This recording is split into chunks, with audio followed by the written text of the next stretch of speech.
Alors, vous avez le texte devant vous ce matin que je vais prendre le temps de lire encore. Un texte extraordinaire qu'on a commencé à creuser depuis 2 semaines et qu'on va continuer cette semaine et la semaine prochaine.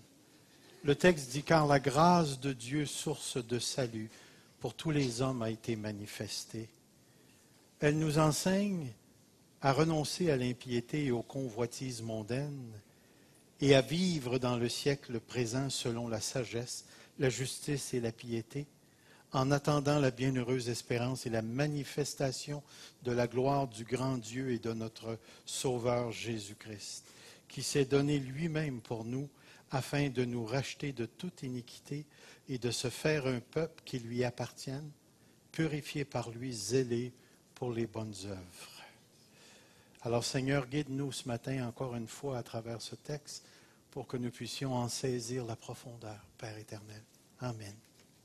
Alors j'aimerais mettre devant vous ceci ce matin.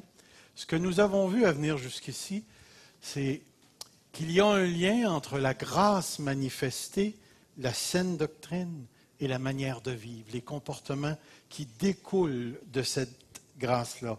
Nous avons vu également tous les sens, dans un certain sens, de la grâce de Dieu qui nous sont donnés à travers ce simple petit mot. La grâce de Dieu, c'est la générosité. Elle représente l'action de Dieu, j'avais donc de la misère avec ce mot-là, unilatéralisme, c'est-à-dire que la grâce de Dieu, c'est un mouvement de Dieu vers les hommes et non pas un mouvement des hommes vers Dieu. On a vu également que la grâce de Dieu implique le Saint-Esprit parce que le Saint-Esprit donne les grâces. Et on a vu que le mot « don », les dons spirituels font partie de la grâce. 5e, on a vu que la grâce décrit la totalité de l'œuvre de Jésus-Christ, de l'événement Jésus avec toutes les implications. Et on a vu également que la grâce de Dieu se comprend à la lumière de la condition présente des enfants de Dieu. Et ce matin, on va continuer à développer ce thème, mais d'une manière tout à fait particulière. Je vais mettre une phrase devant vous qui s'appelle ceci, le langage de l'épiphanie. En passant, ce n'est pas le nom d'une personne. Mais si jamais vous appelez votre enfant Épiphanine ou Épiphane, Épiphone, ouais, peut-être, ça peut être quelque chose de profondément marquant pour sa vie. Lorsqu'on parle de l'épiphanie, vous rappelez-vous, lorsque nous étions dans la religion romaine, le mot épiphanie revenait souvent. Et c'est un mot qui est tout à fait particulier et un mot qui joue un rôle fondamental dans le texte que nous avons. Si vous regardez ici, le mot épiphanie, ou le mot manifester, parce que le mot épiphanie veut dire manifestation, on le retrouve à la fin du verset.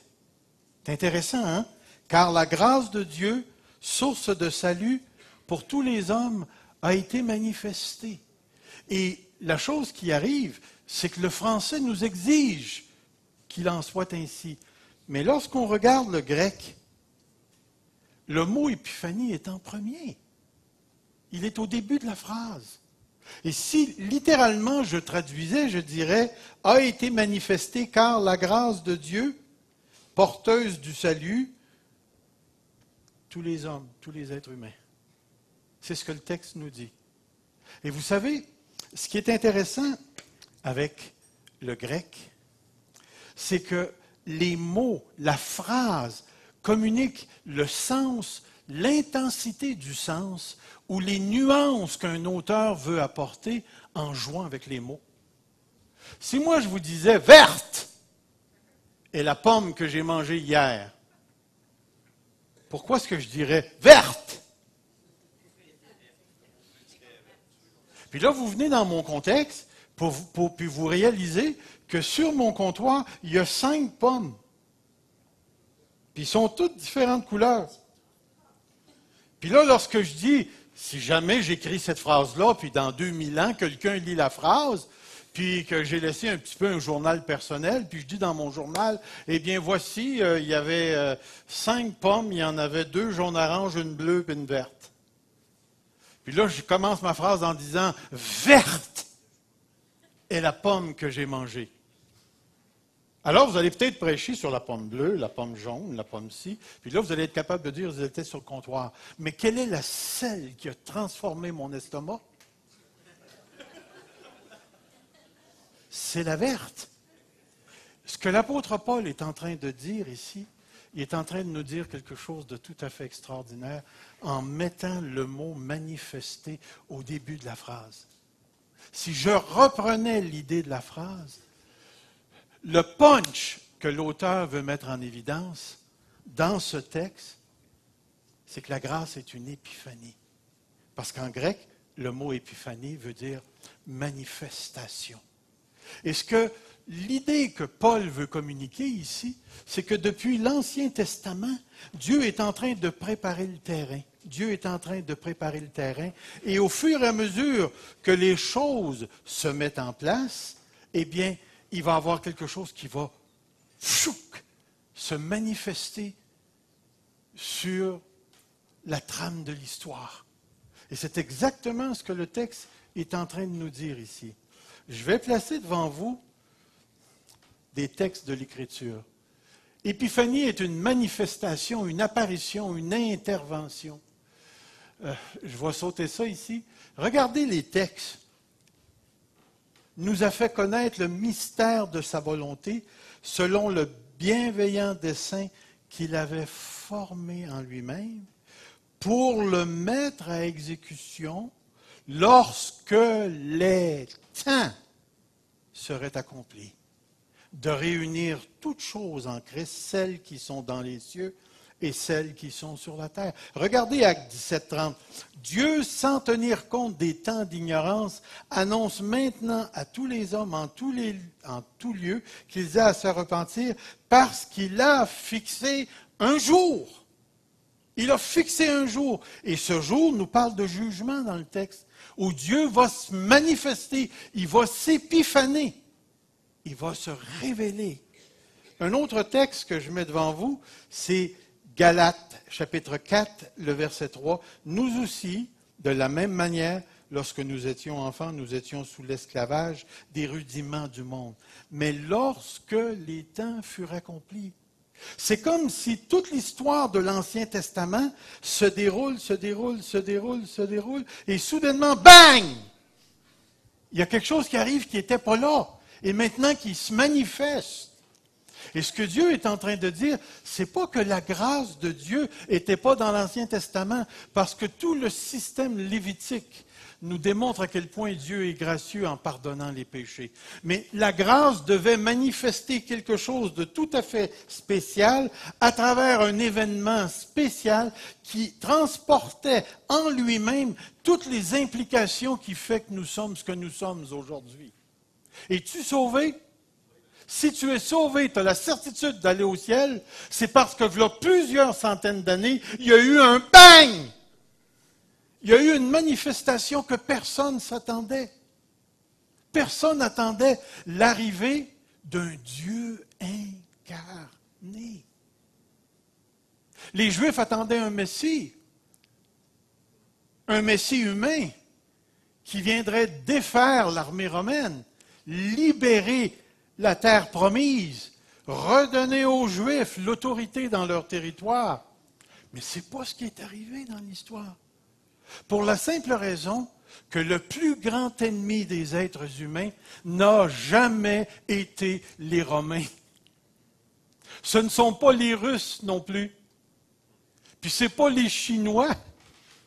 C'est le péché. C'est le péché qui est le plus grand ennemi de l'être humain. Enlever le péché dans nos vies, puis Satan n'a plus aucune porte d'entrée.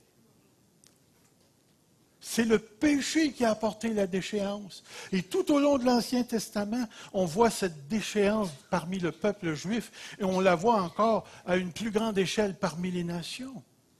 Et la grâce de Dieu, remarquez, la grâce de Dieu, source de salut, a été manifestée. Ce qui est important, là, il y a une raison fondamentale pourquoi l'apôtre Paul, dans le texte, met l'emphase, merci chérie, met l'emphase sur la notion de l'épiphanie, de la manifestation de la grâce, parce que l'apôtre Paul s'en va vers quelque part. Écoutez, un événement aussi marquant dans l'histoire, on a changé le calendrier. On fête encore, après 2000 ans, Noël. On parle encore de la résurrection. On parle de la Pâque. C'est vrai que le monde l'a transformé en chocolat, mais il reste qu'on parle encore de la Pâque aujourd'hui. Même si aujourd'hui, ces fêtes commencent à s'effriter dans la culture occidentale, il reste que fondamentalement, toute notre éthique, le bien, la justice, la liberté, et ainsi de suite, et tout, est fondé sur le christianisme, est fondé sur un événement particulier qui a donné naissance à toute l'histoire. C'est impossible de comprendre le Québécois sans comprendre sa religion. C'est important, c'est impossible de comprendre sa religion sans comprendre l'Épiphanie. Lorsque tu comprends l'Épiphanie, la manifestation de Dieu dans l'histoire, en la personne de Jésus-Christ, ce Dieu incarné qui est venu mourir sur la croix pour nos péchés, qui est ressuscité d'entre les morts pour nous justifier devant Dieu et nous donner les nouveaux cieux et la nouvelle terre, l'espérance de la résurrection des morts, si tu comprends ça, tu comprends toutes les implications de la première venue de Jésus-Christ. Et lorsque Paul nous dit « La grâce de Dieu, source de salut pour tous les hommes, a été manifestée » et qu'il prend ce mot-là, qu'il le met en premier, il est en train de te dire l'épiphanie de la grâce, la manifestation de la grâce joue un rôle fondamental, primordial dans ta compréhension du christianisme et de qui tu es. C'est tellement important de saisir. L'apôtre Paul est en train de nous dire, la grâce s'est manifestée et la grâce entraîne en elle-même un événement qui a des implications pour le restant de nos jours. C'est ce qu'il est en train de nous dire à ce point-ci. C'est pourquoi c'est tellement important pour nous de saisir cette vérité-là. Et je vais vous mettre ceci, l'épiphanie de la grâce, l'événement Jésus-Christ et toutes les implications qui s'y rattachent ont un effet pour nous. Et c'est pourquoi on arrive ici. La grâce de Dieu nous est présentée comme un pédagogue. La grâce de Dieu, elle est enseignante. Et l'apôtre Paul sait parfaitement ce qu'il est en train de dire. Toute la description des implications de la première venue du Seigneur Jésus-Christ, ce Dieu incarné qui est venu mourir pour toi, qui est ressuscité pour toi et qui te fait la promesse des nouveaux cieux et de la nouvelle terre, est devenu un professeur. Elle nous enseigne. Elle nous enseigne. C'est tellement important, tellement important. L'événement Jésus et toutes les implications salvatrices est devenu un pédagogue, c'est devenu un prof. Mais il y a quelque chose que je veux souligner ici. Je sais que c'est plate. On va faire un petit peu de grammaire. Si vous voulez, endurez-le. Le mot enseigner, dans la langue originelle, est un participe présent. La grâce de Dieu, enseignante, enseignant. Le participe présent enseigne et son objet, nous, la grâce de Dieu, nous enseigne, est en train de souligner une activité, parce qu'on a le présent, une activité incessante de la grâce. Une activité qui a un but et un contenu juste par le fait qu'elle est apparue dans l'histoire. Et de cette grâce-là découle une sorte de mouvement de prof. C'est pas qu'il est un prof, c'est que la grâce de Dieu est un prof. Toujours en train d'enseigner. Elle est toujours en train de manifester, de montrer quelque chose. C'est un professeur qui est collé à toi parce que tu as Jésus-Christ dans ta vie.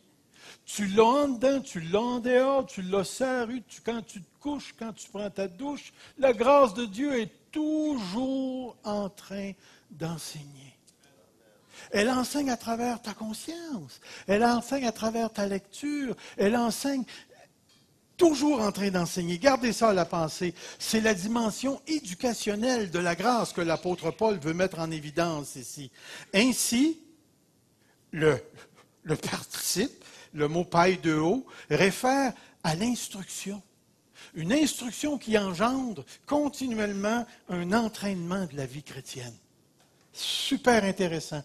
La manifestation passée de la grâce se présente à toi et à moi sous le visage d'un éducateur. Puis c'est important que tu saisisses ça, parce que c'est en train de dire une des jobs que Dieu a à ton égard. Dieu veut que tu sois instruit. Dieu veut que tu saches. Dieu veut que tu connaisses. Dieu veut absolument que tu le comprennes. C'est intéressant comme pensée. La grâce de Dieu t'a été donnée, non pas pour que tu restes un ignorant. Et je rajoute le féminin, une ignorante, parce qu'il n'y a pas juste nous autres, les hommes, qui sont niaiseux, là. On se le fait dire assez souvent, hein? Hein, messieurs? Maintenant que c'est un homme qui prêche, il a le pouvoir, il est en avant, une petite craque. Hein? Ma gang de... La manifestation passée a adopté la face d'un prof, d'un éducateur. Puis remarque bien la phrase que je vais dire. Dans toutes les sphères de ta vie. Il n'y a aucun domaine de ta personne intérieure et extérieure qui échappe à l'enseignement de la grâce. C'est tellement, tellement important de saisir cette priorité-là. Puis ce qui est intéressant ici, puis j'aime tellement ça, je vais vous lire un petit bout de texte qui est intéressant. N'oublions pas que l'apôtre a été spécifiquement choisi par Dieu pour apporter l'évangile de la grâce aux païens. Vous savez ce que c'est qu'un païen? C'est nous. Un païen, c'est un nom juif. Puis parce que nous ne sommes pas des juifs, nous sommes des païens. Bon. Un païen sauvé, ça fait... Non, ça ne fait pas un juif non sauvé. Non, c'est pas vrai. OK. À cette époque, les païens étaient de culture grecque. Même si tu étais latin ou tu étais grec, la culture grecque s'était emparée depuis plusieurs siècles de toutes les dimensions de la culture. Ce qui est intéressant, leur compréhension aux Grecs, écoutez bien ça, c'est intéressant, leur compréhension de l'éducation, watchez bien cette phrase-là, avait pour but de civiliser les êtres humains par la civilisation. Ça a l'air têteux comme phrase. Civiliser les gens à travers la civilisation. Nous, on a une bien plus belle phrase que ça. On va socialiser les enfants par la société. C'est exactement ça qu'il est en train de dire. Mais écoutez bien ceci. Pour des penseurs comme Platon et Aristote et bien d'autres, civiliser une personne consistait à l'acquisition des vertus qui, ultimement, devaient emmener une personne à ressembler au divin. Wow! J'ai tellement hâte que notre système d'éducation adopte une approche comme celle-là. Civiliser dans le but que tu deviennes comme Jésus, à sa ressemblance. Mais dans la culture grecque, on avait une haute estime des valeurs comme la justice, la vérité, et ainsi de suite, et ainsi de suite. Et on voulait, le grand programme grec de l'éducation était de civiliser les gens par la civilisation qui consistait à l'acquisition des vertus qui te rendaient semblable au divin. Ce qui est intéressant ici, c'est que c'est exactement le mot que Paul utilise pour décrire le processus de la grâce. Et Paul a récupéré ce mot-là parce qu'il parlait à des Grecs, il parlait à des Crétois. Puis il voulait leur dire, dans un certain sens, à travers les lunettes qu'il possédait, vous devez être éduqués pour devenir comme Jésus. Alors il s'est servi de ce qui leur était commun. Et le mot « instruire » a, dans la pensée grecque, toute cette compréhension de devenir semblable au divin. Et Paul est allé chercher un principe chez les Grecs, il l'a christianisé, puis il est allé dire aux chrétiens crétois, la grâce de Dieu a tout un programme divin pour toi. Elle veut te... Je ne sais pas si on pourrait inventer un mot ici. Elle veut t'engrasser jusqu'à ce que tu deviennes comme Dieu. Super comme phrase. C'est-tu enregistré, ça? Parce qu'il y a des droits d'auteur là-dessus, là. Est-ce que vous voyez l'idée? Voyez-vous, l'idée, c'est que la grâce de Dieu a un programme. Et le programme de la grâce de Dieu, c'est de t'emmener à être semblable à Jésus-Christ. Et c'est pourquoi l'apôtre Paul, après, va prendre des vertus qui vont refléter cette compréhension de la grâce, ce programme de la grâce de Dieu qui a pour but de t'emmener jusqu'à lui. Alors, je vais sauter, voyez-vous, je vous ai tout mis ça, c'est beau, Paul, ça. Mais ça, civiliser les êtres humains par la civilisation, blablabla, on l'a vu. On va s'en aller ici. Ce qu'enseigne la grâce. Nous allons entrer dans son programme et j'ai fait une petite note ici. Il est à noter que le texte ne nous dit pas comment la grâce enseigne. Le texte va nous dire ce qu'elle enseigne, cette grâce. Mais juste pour faire un petit détour pour vous montrer le comment de la grâce, mais le quoi, c'est ça. Le comment de l'enseignement de la grâce s'effectue par la compréhension des implications de la grâce.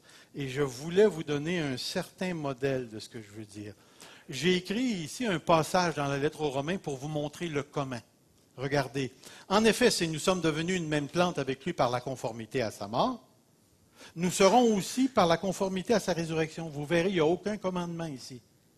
Sachant que notre vieil homme a été crucifié avec lui, puis remarquez encore une fois, afin que le corps du péché fût détruit, pour que nous ne soyons plus esclaves du péché. Ce qu'il est en train de dire là, ici, là, c'est on est devenu une même plante avec Christ pour être libéré du péché. 7.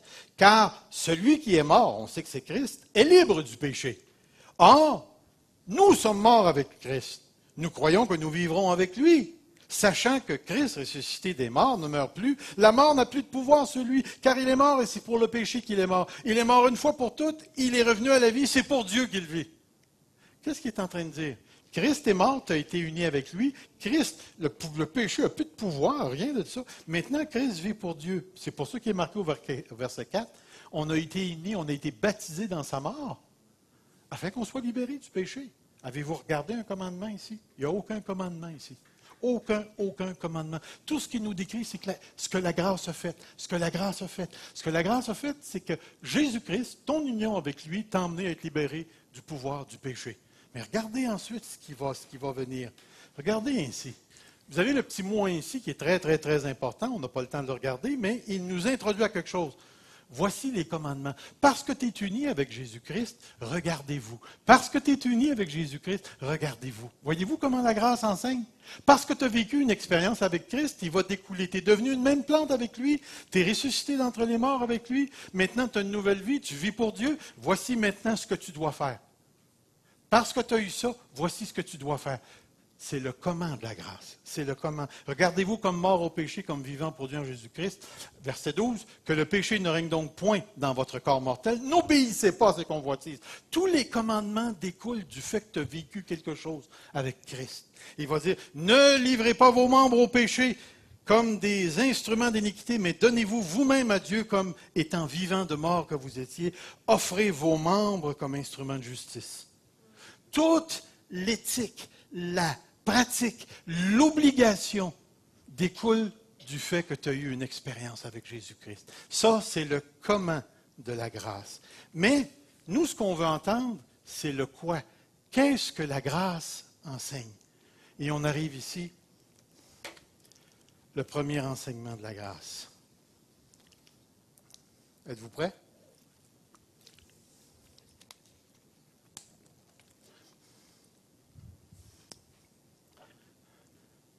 Renoncer. Renoncer. La grâce de Dieu, source de salut pour tous les hommes, a été manifestée. Elle nous enseigne à renoncer.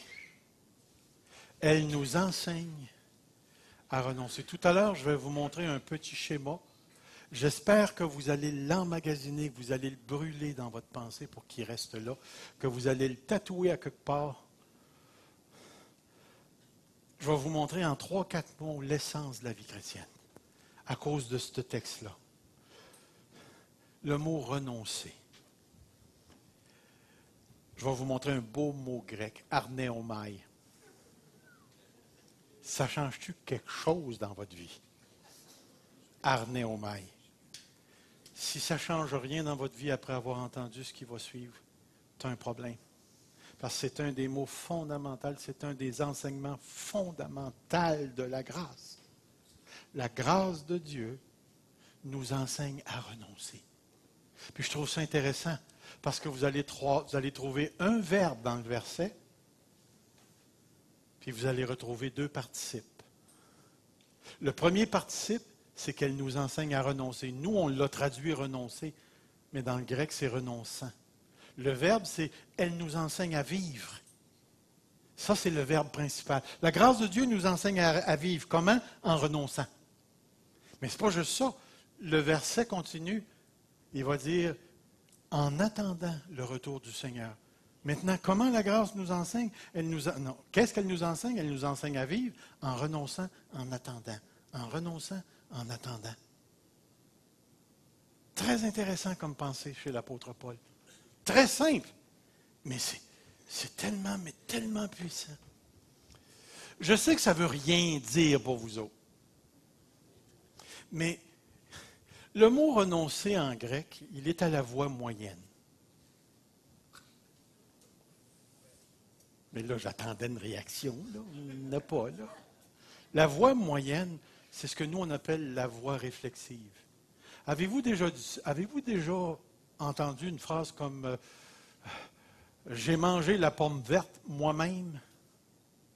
Le mot moi-même, quelle est sa raison d'être? Il est en train de dire que ce n'est pas Evelyne qui m'a nourri. Elle ne m'a pas forcé la pomme. C'est moi-même qui a mangé. Et le mot, là, c'est ce qu'il veut dire. À renoncer toi-même. Vous-même.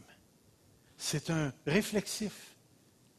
Deuxième chose qu'on apprend par la grammaire, et ça, c'est vraiment le fun.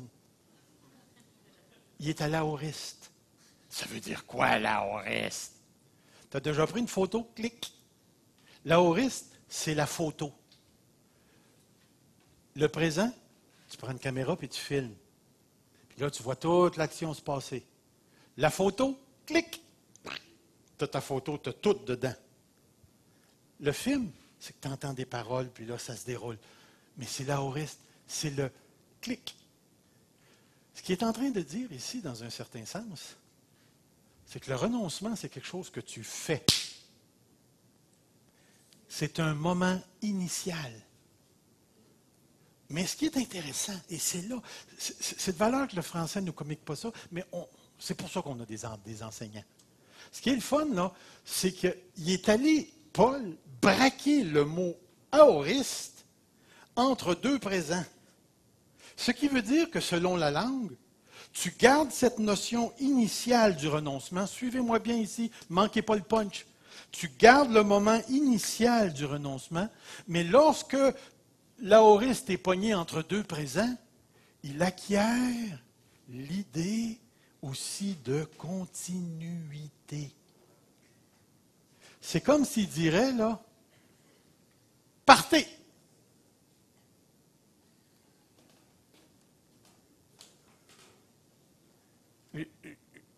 Je vais vous dire pourquoi c'est important, mais saisissez le concept avant. Saisissez le concept. Le renoncement a un moment initial. Quand tu as été sauvé, tu as renoncé à quoi? Tu as renoncé à quoi? Si tu as renoncé à rien, tu n'es pas sauvé. Tu as renoncé à ta vieille vie. Tu as renoncé au péché. Et ensuite, tu as été appelé à renoncer au concubinage. Tu as été appelé à renoncer au travail en dessous de la table. Tu as été appelé à renoncer à lâcher la pornographie. Tu as été appelé à renoncer, puis tu as renoncé à ci, tu as renoncé, puis tu as renoncé. Ce qu'il est en train de dire, c'est qu'il y a un moment initial où pour recevoir la grâce de Dieu, tu dois renoncer à ta vie passée, te repentir. Mais c'est seulement le moment initial. Parce qu'une des caractéristiques de la vie chrétienne, c'est que tu vas être appelé à renoncer à plusieurs choses et à plusieurs moments dans ta vie. Devant la grâce de Dieu, ce prof par excellence va t'enseigner la vie et à tout bout de champ, il va te dire, ça, je ne l'accepte pas, abandonne-le. Ça, je ne l'accepte pas, abandonne-le. Ça, je ne l'accepte pas, abandonne-le. La grâce de Dieu en tant que prof va prendre ta vie en main et te dire ce qu'elle ne veut pas.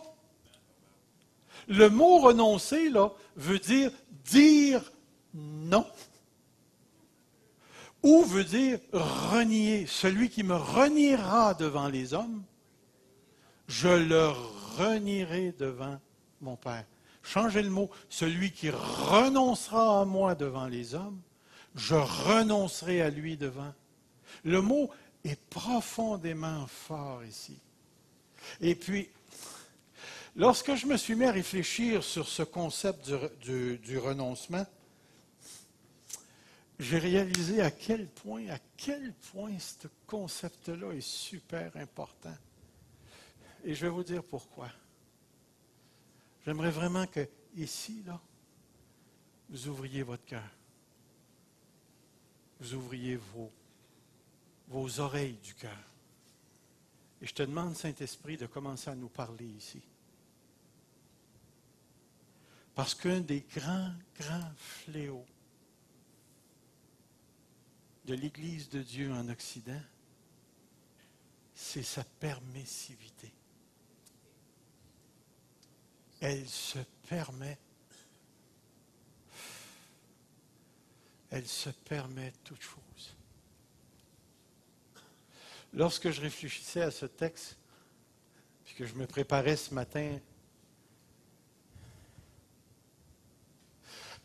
il y a un exemple tellement têteux et banal qui est venu à ma pensée, qui a rapport à moi. Il y en a ici, surtout là, qui savent que j'aime les chips. Puis j'ai remarqué une chose.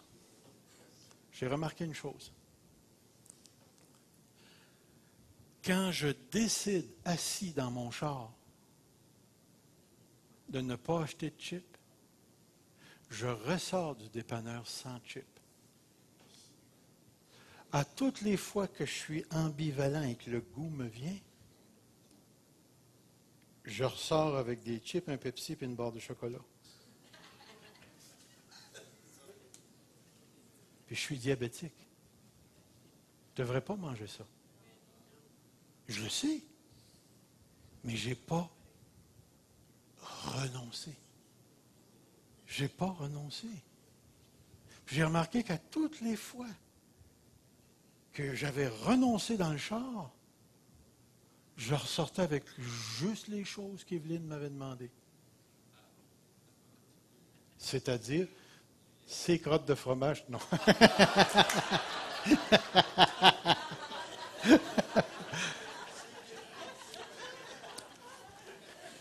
Le principe est tellement têteux. Mais ce petit principe, vous rappelez-vous, si Dieu peut te faire confiance dans les petites affaires, il va te faire confiance dans les grandes affaires. Le même principe pour les chips fonctionne avec la pornographie. Si tu n'as pas renoncé à la pornographie avant de t'asseoir à l'ordinateur, quand tu vas allumer, le combat va venir. Parce que la décision n'a pas été prise. Ça marche aussi avec les maris autoritaires qui veulent leurs femmes soumises. Si tu n'as pas décidé de rechercher son bonheur, Tu vas profiter d'elle pour accomplir tes propres désirs. Ça marche aussi avec la femme libérée. Pas de soumission. Puis pourtant, si je regarde bien dans l'Écriture, le seul modèle biblique qui permet à un couple de s'épanouir, c'est femmes, soyez soumises à vos maris, et maris, aimez vos femmes. Maintenant, parle-moi pas d'égalité. C'est déjà acquis en Jésus-Christ. On est tous égaux. On est tous égaux en Jésus-Christ. Mais si tu veux t'épanouir dans ton couple, il va falloir que tu choisisses le mot du Seigneur, c'est-à-dire le modèle du Seigneur, et que tu renonces au modèle que tu as. Tant que le renoncement n'a pas été fait, l'action du Saint-Esprit ne commence pas. J'ai remarqué ça. Pour ceux qui travaillent au noir, même chose. Écoutez, cette semaine, la semaine passée, je me suis fait venir du bois. Puis le gars, il me dit un prix, puis j'ai dit, OK, vous allez me faire une facture? Ouais, il dit, là, je suis obligé de te charger les taxes. Mais ça montait ma facture de 100 piastres. J'ai dit, fais-moi une facture. Fais-moi une facture. Il est venu livrer mon bois, puis il m'a chargé 100 piastres plus cher. La décision a été prise en dedans. Rendez à César ce qui est à César. Dieu s'occupera bien du reste. Frères et sœurs, il y a des gens ici qui ont littéralement choisi de ne pas aimer leur conjoint. Ils n'ont pas renoncé à leurs priorités et leur bonheur personnel. Il y a des gens ici qui veulent avoir l'Église fusion à leur manière. Ils n'ont pas renoncé à leur conception de l'Église et ainsi de suite. Il y a des gens qui veulent avoir ce qu'ils veulent avoir. Il y a des gens sur le plan financier dont leur retraite est plus importante que le royaume de Dieu. Ils n'ont pas renoncé. Et là, après ça, on se demande pourquoi il y a tellement peu de manifestations dans nos vies. Pourquoi est-ce qu'on n'apprend pas? La grâce de Dieu nous enseigne et la première chose qu'elle enseigne, c'est le renoncement. Le renoncement. Dieu m'a dit de faire quelque chose là un bout de temps, puis je ne l'ai pas fait. Et je l'ai fait. Ça a commencé à bien aller. J'ai reglissé. Je recommence à le faire. Ça va recommencer à bien aller. Le renoncement, là, frères et sœurs, là, dans notre culture, on est tellement axé sur notre bonheur, tellement axé sur nos plaisirs, tellement axé sur ma volonté, tellement axé sur... Puis là, écoutez, il y a un côté négatif à ça, mais il y a un côté extrêmement positif. Saviez-vous que le renoncement t'introduit à des dimensions spirituelles qui dépassent le normal de la vie chrétienne? Savais-tu que de renoncer à quelque chose t'ouvre une porte au niveau de la grâce qui te permet de connaître des choses qui sont beaucoup plus grandes encore que le miracle? Savais-tu que le renoncement, c'est l'entrée dans la sainteté pratique? C'est l'entrée dans la sainteté qui te permet de communier avec Dieu d'une manière tout à fait extraordinaire. Des fois, je suis assis dans ma chaise et je me dis, Seigneur, je m'inquiète de mon futur, je m'inquiète de ma retraite, je m'inquiète de mon corps, je m'inquiète de ma santé. Puis là, à un moment donné, le Seigneur renonce. Renonce. Puis, Seigneur, ici qu'avec moi, ce n'est pas une question de négocier, mais une question de raisonner. Si tu meurs, tu t'en vas où? Je sais que ce qui m'attend est bien plus grand. Si tu renonces à ta retraite, puis que tu finis dans un foyer handicapé, so what? Mon corps va mourir d'une manière ou d'une autre. Renonce à ta carrière. Combien de fois je suis venu devant Dieu pour dire, Seigneur, je me sens inutile, Seigneur, je me sens inutile. Le Seigneur dit, renonce. Si moi je veux que tu sois inutile pendant un bout de temps, c'est ma volonté. Bien, sois inutile. Si c'est ce que Dieu veut. Frères et sœurs, êtes-vous d'accord avec moi que tout ce que Dieu veut produit l'épanouissement? Êtes-vous d'accord avec ce principe-là? Même quand tu ne le vois pas, même quand c'est contraire à tes désirs, le renoncement, là, c'est pas quelque chose.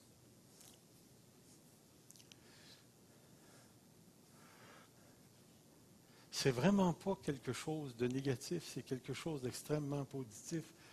Le renoncement, c'est la grâce qui s'installe dans ta vie. C'est la grâce qui s'installe dans ta vie. Et le texte que j'ai trouvé très intéressant, c'est qu'il va nous donner deux choses. Il dit renoncer à l'impiété et au désir mondain. Renoncer à l'impiété et au désir mondain. L'impiété, là, je vais vous lire un petit texte. L'impiété réfère à l'idolâtrie associée à toutes sortes d'actions mauvaises qui décrivent la vie dans ce monde d'une manière irreligieuse, sans Dieu et déterminée par l'incrédulité. Tout ce qui est incrédulité dans ta vie, c'est de l'impiété que Dieu va t'emmener à renoncer. Ensuite, les mauvais désirs. C'est intéressant parce que les désirs en soi, non, ça va. Les désirs en soi sont pas mauvais. Est-ce que tu désires des chips? C'est pas mauvais désirer des chips. Mais c'est lorsque le désir s'accapare de toi. Et le seul Dieu qui te gouverne dans ce moment-là, c'est Ruffle.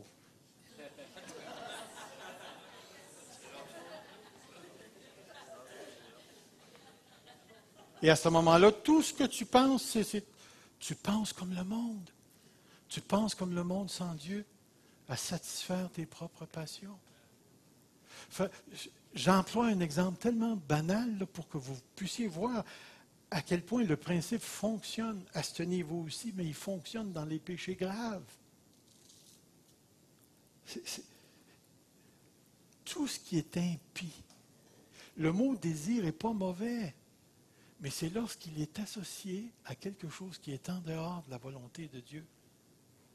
Entre vous et moi, là, êtes-vous d'accord pour dire que le sexe est une bonne chose? Écoutez, regardez-moi, là, je suis le résultat du sexe. Puis je suis tellement content que mon père et ma mère m'ont fait.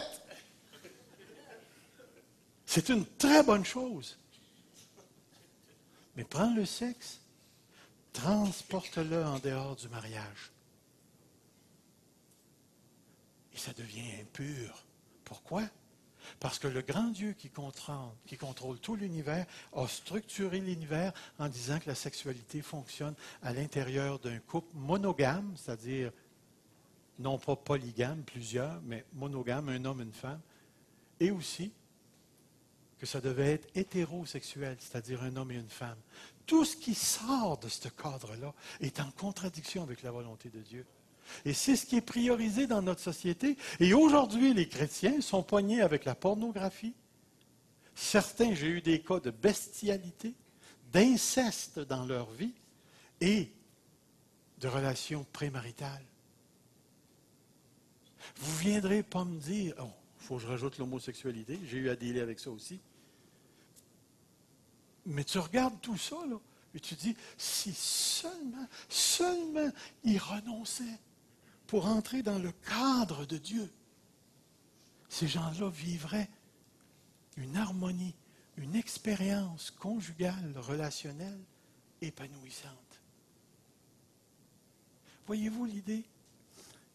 La grâce de Dieu s'est manifestée parce qu'à la chute, on a tout déformé, on a tout tordu. Et maintenant, la grâce de Dieu vient détordre, restructurer pour nous permettre de jouir de ce que Dieu a déterminé pour nous. Frères et sœurs, tout au long de la vie chrétienne, nous serons appelés à renoncer. Nous serons appelés à renoncer. Ce matin, j'avais l'arme à l'œil facile. Quand il y a des moments émotionnels comme ceux-là qui me viennent, on dirait qu'aujourd'hui, après 30 quelques années de vie chrétienne, j'ai appris que, l'émotion, Dieu veut parler. Dieu veut parler. J'ai encore 35 diapos que je suis supposé de vous montrer dans le prochain 3 minutes. Ça va aller la semaine prochaine, je ne peux pas. Mais je savais que Dieu m'arrêterait sur le mot renoncer. Parce que c'est la chose, c'est le fléau le plus grand dans la société occidentale. On veut une spiritualité qui dépasse le cadre de la soumission. Guéris, guéris, Seigneur, guéris. Mais je ne me soumettrai pas. Je ne me soumettrai pas. Seigneur, fais-moi du bien. Oui, oui, Seigneur, il va te faire du bien. Mais toi, tu pars, puis tu vas concubiner, tu vas forniquer, tu vas regarder ce que tu ne devrais pas, et ainsi de suite. Frères et sœurs, renoncer, c'est quelque chose de super important. Et c'est pourquoi ce matin, je sens à l'intérieur de moi qu'on doit faire un appel ce matin. Je vais demander à Martin qu'il vienne au piano, qu'il me mette un petit fond musical. Je vais demander aux gens de venir en avant ce matin si Dieu vous appelle à renoncer. N'est pas si tu n'as pas l'intention de renoncer. Si tu veux choisir la médiocrité dans ta vie spirituelle, go. Go. Continue à faire ce que tu fais. Mais si tu as soif de Dieu, mais je vais aller plus loin que ça, si tu n'as pas soif de Dieu, il faut que tu viennes. Il faut que tu viennes mettre ta vie à terre ici, puis renoncer. Parce que le renoncement va t'emmener dans des régions que tu n'expérimentes pas présentement. Tu sais, on parle des gros péchés, là. Mais parlons des péchés intérieurs, l'orgueil, l'égoïsme, la cupidité. Les gens qui se nourrissent des péchés des autres pour les dire à tout le monde. La calomnie, le mépris, qui sont toutes des choses intérieures qui sont attachées à l'impiété. Un matin, je t'ai enragé. Je t'ai enragé après une personne, moi. Parce qu'aujourd'hui, à 58 ans, j'ai un passé que je peux regarder puis je dis, oh, si seulement j'avais renoncé là. Aujourd'hui, je serais là. Mais parce que je me suis entêté, puis que j'ai continué à l'intérieur de mon cœur à vouloir ma volonté. Dieu ne m'a jamais écrasé. S'il y a une chose que j'ai découverte personnellement avec Dieu, c'est sa patience. Des fois, là, je lui disais à Dieu, si moi j'avais été Dieu, je m'aurais écrasé avec le gros pouce, puis tu sais, comme quand on effoire une coccinelle, c'est exactement ce que j'aurais fait avec moi-même. Une chance que je ne suis pas Dieu. Mais tout ce que je peux vous dire, c'est que dans sa tendresse et dans sa grâce, Dieu est prêt à faire pour toi ce que tu n'as pas encore connu. Si seulement tu veux renoncer à ce qu'il te demande maintenant, pas tout à l'heure, maintenant, ce que tu dois renoncer maintenant, la grâce de Dieu va te prendre en main. Elle va t'enseigner quelque chose juste à toi, dans tes circonstances. Où es-tu ce matin? Si tu as envie de te mettre au pied du Seigneur, je t'invite. Viens. On ne priera pas avec chaque personne. C'est toi qui vas parler à Dieu. Et quand tu auras fini de parler à Dieu, retourne à ta chaise. Mais viens pour renoncer à quelque chose. Seigneur Dieu, parle-nous ce matin. Oh, viens, Seigneur.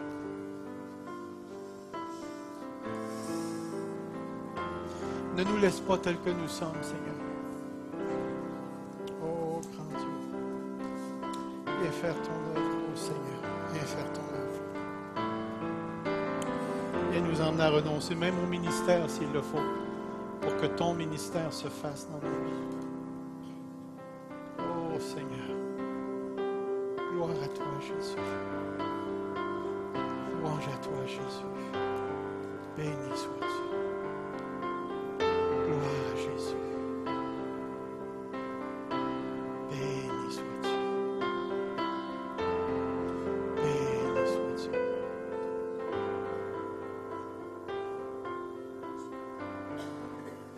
faites la décision de renoncer et ensuite demandez que Dieu, dans sa grâce, vous enseigne. Viens, Seigneur. Viens faire ton œuvre. Viens faire ton œuvre, mon Dieu. Emmène-nous à renoncer.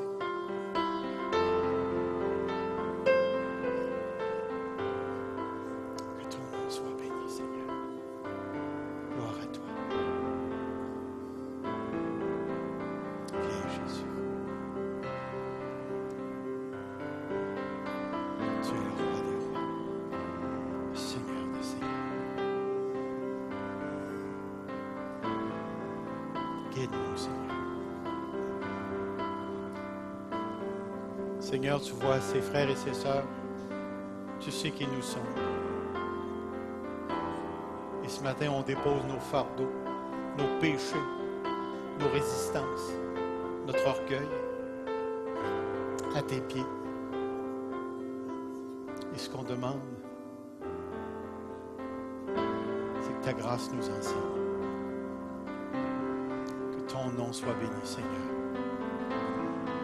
Amen. Tandis que les frères et sœurs traitent avec leurs choses, allez prendre un café, on a terminé.